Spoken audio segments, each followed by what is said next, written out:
প্ৰতি ভৰসা বা আস্থা ৰাখিব পাৰিলে সেয়া সময়ত সঞ্জীৱনীৰ দৰে কাম কৰে। আৰু যদি সেই ভৰসা বা আস্থা নোহোৱা হৈ যায় তেতিয়াহ'লে নিৰাশাৰ বাহিৰে আৰু একোকে নাথাকে। কন্যা ৰাশি বা লগ্ন জাতকসকলৰ ৰাশিতে কেতু গ্ৰহ অৱস্থান কৰি আছে আৰু সপ্তম ভাৱত অৱস্থান কৰি আছে ৰাহু গ্ৰহে।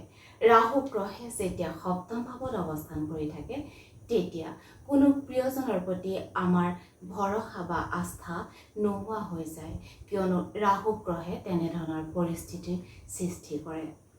কিন্তু জুন মাহটোৰ ভিতৰত কন্যা ৰাশি বা লগ্ন জাতকসকলৰ কাৰণে তেনেধৰণৰ কোনো ভৰসা বা আস্থা ব্যাঘাত নজন্মে, কিয়নো আপোনালোকৰ ৰাশিলৈ বৃহস্পতি গ্ৰহৰ দৃষ্টি থাকিব আৰু বুধ গ্ৰহে আপোনালোকৰ ভাগ্যস্থানত, কৰ্মস্থানত আৰু ইচ্ছা পূৰণ স্থানত অৱস্থান কৰি থাকিব। বুধ গ্ৰহে 13 জুনলৈকে আপোনালোকৰ ভাগ্যস্থানত অৱস্থান কৰি থাকিব। গতিকে আপোনালোকে 13 জুনলৈকে ভাগ্য পক্ষৰ পৰা যথেষ্ট ছাপোৰ্ট পাব। আৰু কন্যা ৰাশি বা লগ্ন জাতকসকলৰ কাৰণে দশম ভাৱৰ অধিপতি গ্ৰহ হৈছে বুধ। বুধ গ্ৰহে 14 জুনৰ পৰা আপোনালোকৰ কৰ্মস্থান বিচাৰ কৰা ভাৱত অৱস্থান কৰি থাকিব। গতিকে কৰ্মৰ ক্ষেত্ৰত আপোনালোকৰ কাৰণে যথেষ্ট শুভ।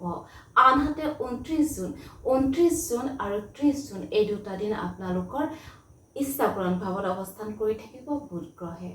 গতিকে গোটেই মাহটোৱে আপোনালোকৰ ৰাশিৰ অধিপতি গ্ৰহ বুধৰ পৰা আপোনালোক ছাপোৰ্ট পাই থাকিব। গতিকে কাৰোবাৰ প্ৰতি যদি আস্থা বা ভৰসা হেৰুৱাই পেলাইছিলে সেই আস্থা বা ভৰসা আপোনালোকে পুনৰ ঘূৰাই পাবলৈ সক্ষম হ'ব। এতিয়া আমি কন্যা ৰাশি বা লগ্ন জাতকসকলৰ দ্বিতীয় ভাৱৰ অধিপতি গ্ৰহৰ গোচৰ চাম। দ্বিতীয় ভাৱৰ অধিপতি গ্ৰহ হৈছে শুক্ৰ। শুক্ৰ গ্ৰহেও আপোনালোকৰ ভাগ্যস্থানত অৱস্থান কৰি থাকিব 11 জুনলৈকে। 11 জুনলৈকে ধন ভাৱৰ অধিপতি গ্ৰহই আপোনালোকৰ নৱম ভাৱত অৱস্থান কৰি থকাই শুভত্ব আনিব। আৰ্থিক ক্ষেত্ৰত আপোনালোকৰ আৰ্থিক স্থিতি সবল থাকিব। আনহাতে দ্বিতীয় ভাৱৰ অধিপতি গ্ৰহ গৈ 12 জুনৰ পৰা আপোনালোকৰ দশম ভাৱত অৱস্থান কৰি থাকিব, কৰ্মস্থান বিচাৰ কৰা ভাৱত অৱস্থান কৰি থাকিব। গতিকে এই সময়খিনি কৰ্মৰ ক্ষেত্ৰতো আপোনালোকে যথেষ্ট আগুৱাই যাব পাৰিব। শুক্ৰ গ্ৰহৰ গোচৰেও ইয়াকে সূচাইছে।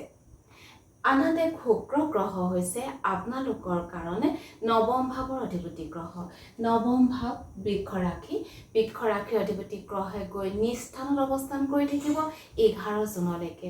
গতিকে আপোনালোকৰ কাৰণে এই মাহটোত আপোনালোকে যদি কোনো ধৰণৰ প্লেনিং কৰি থৈছে যে আগবাঢ়ি যোৱা, কোনো নতুন কামৰ কাৰণে ষ্টাৰ্ট কৰা বা কোনো সম্পত্তি আপোনালোকে গোটোৱাই, এই সকলোবিলাক আপোনালোকে আগুৱাই লৈ যাব পাৰিব। এতিয়া আমি আপোনালোকৰ তৃতীয় ভাৱৰ বিষয়ে ক'ম। তৃতীয় ভাৱৰ অধিপতি গ্ৰহ হৈছে মংগল। মংগল গ্ৰহে আপোনালোকৰ অষ্টম ভাৱত অৱস্থান কৰি আছে। এই সময়খিনি মংগলৰ অৱস্থান কিন্তু বৰ সুখকৰ বুলি ক'ব নোৱাৰি। যদিও মংগল গ্ৰহে নিজ স্থানত অৱস্থান কৰি আছে, অষ্টম ভাৱৰ অধিপতি গ্ৰহ হৈ অষ্টম স্থানত অৱস্থান কৰি আছে, কিন্তু তৃতীয় স্থানৰ অধিপতি হিচাপে আপোনালোকে যোগাযোগৰ ক্ষেত্ৰত বৰ সুফল পাব বুলি ক'ব নোৱাৰি। আৰু ভাই ভনীৰ সৈতেও আপোনালোকৰ বাক বিতণ্ডা লগাৰো সম্ভাৱনা আছে। কিন্তু অষ্টম পতি হিচাপে আপোনালোকে যোনে টেকনিকেল লাইনত আছে, যোনে টেক্সেশ্যন ডিপাৰ্টমেণ্টৰ সৈতে আছে, সেইসকলৰ কাৰণে কিন্তু যথেষ্ট হ'ব। আৰু যদি আপোনালোকে কাৰোবাৰ পৰা টকা ঘূৰাই পাবলগীয়া আছিল আৰু সেই টকা পোৱা যদি আপোনালোকে বহুত দিন ধৰি পোৱাও নাছিল, সেই টকাও আপোনালোকে এই মাহটোৰ ভিতৰত ঘূৰাই পোৱাৰ সম্ভাৱনা আছে। এতিয়া আমি আপোনালোকৰ চতুৰ্থ ভাৱৰ অধিপতিৰ বিষয়ে ক'ব যাম। চতুৰ্থ পতি হৈছে আপোনালোকৰ কাৰণে বৃহস্পতি গ্ৰহ। বৃহস্পতি গ্ৰহে আপোনালোকৰ নৱম ভাৱত অৱস্থান কৰি আছে।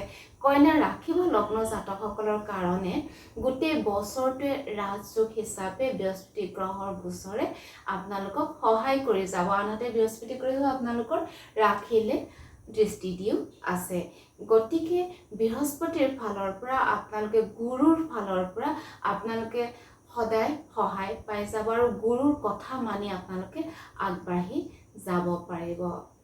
আনহাতে বৃহস্পতি হৈছে আপোনালোকৰ সপ্তম ভাৱৰ অধিপতি গ্ৰহ সপ্তম ভাৱৰ অধিপতি গ্ৰহ হিচাপে বৃহস্পতিয়ে নৱম ভাৱত অৱস্থান কৰি আছে এই সময়খিনি আপোনালোকে পতি পত্নীৰ পৰা সহায় সহযোগিতা আশা কৰিব পাৰে ব্যৱসায় বাণিজ্যৰ পৰা আপোনালোকে উন্নতি আশা কৰিব পাৰে এই ক্ষেত্ৰত বৃহস্পতি গ্ৰহৰ অৱস্থান যথেষ্ট শুভ এতিয়া আমি পঞ্চম ভাৱৰ বিষয়ে যদি ক'ব যাওঁ পঞ্চম ভাৱৰ অধিপতি গ্ৰহ হৈছে শনি গ্ৰহে আপোনালোকৰ ষষ্ঠ ভাৱত অৱস্থান কৰি থাকিব আৰু আপোনালোকৰ পঞ্চম ভাৱলৈ বৃহস্পতি গ্ৰহৰ দৃষ্টি থাকিব গতিকে উচ্চ শিক্ষাৰ সৈতে জড়িতসকলৰ কাৰণে যথেষ্ট শুভ প্ৰেম প্ৰণয়ৰ ক্ষেত্ৰত শুভত্ব পাই থাকিব সৃষ্টিশীল কৰ্মৰ সৈতে জড়িতসকলৰ কাৰণেও শুভ আৰু সন্তানৰ পৰা আপোনালোকে শুভ সংবাদ লাভ কৰিব পাৰে এই জুন মাহটোৰ ভিতৰত আনহাতে বুধ গ্ৰহেও 29 আৰু 30 জুন 29 আৰু 30 জুনত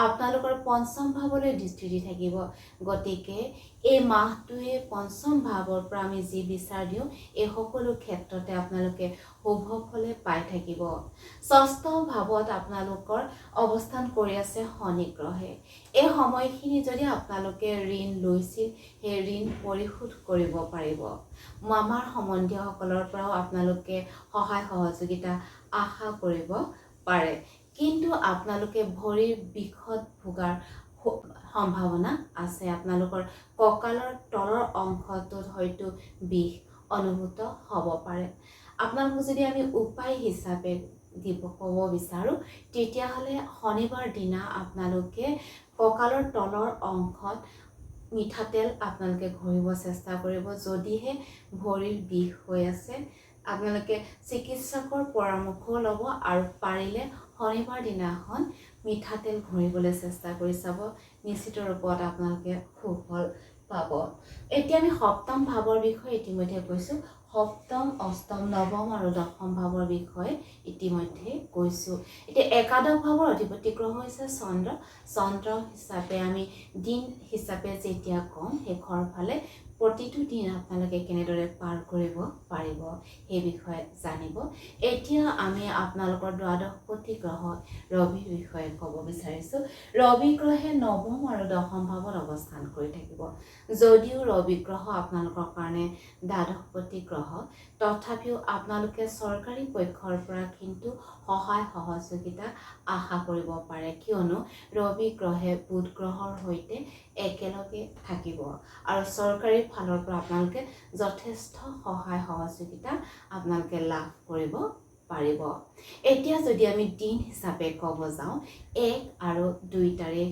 আপোনালোকে পতি পত্নীৰ পৰা সহায় সহযোগিতা বিপৰীত লিংগৰ পৰা সহায় সহযোগিতা আশা কৰিব পাৰে 3 আৰু 4 এই দুটা দিনত যাত্ৰা কৰোঁতে কিছু সাৱধান হ'ব লাগিব 5 আৰু 6 ভাগ্য পক্ষৰ পৰা আপোনালোকে সহায় পাব 7 আৰু 8 কৰ্মৰ ক্ষেত্ৰত শুভ 9 10 11 আপোনালোকৰ কাৰণে বন্ধু বান্ধৱৰ সৈতে যদি ক'ৰবাত ফুৰিব যোৱাৰ প্লেনিং আছে আপোনালোকে 9 10 11 ক'ৰবাত ফুৰিবলৈ যাব পাৰে বা 9 10 11 এই তিনিটা দিনত আপোনালোকে কোনো শুভ কাম ষ্টাৰ্ট কৰিব পাৰে 12 আৰু 13 যিমান দূৰ সম্ভৱ আপোনালোকে খৰচ কৰাৰ পৰা বিৰত থাকিব লাগিব আপোনালোকৰ খৰচ হোৱাৰ সম্ভাৱনা আছে 14 15 16 যথেষ্ট শুভ এই তিনিটা দিন 14 15 আৰু 16 17 আৰু 18 আৰ্থিক ক্ষেত্ৰত শুভত্ব পাই থাকিব 19 20 আপোনালোকে কম দূৰত্ব যাত্ৰা কৰি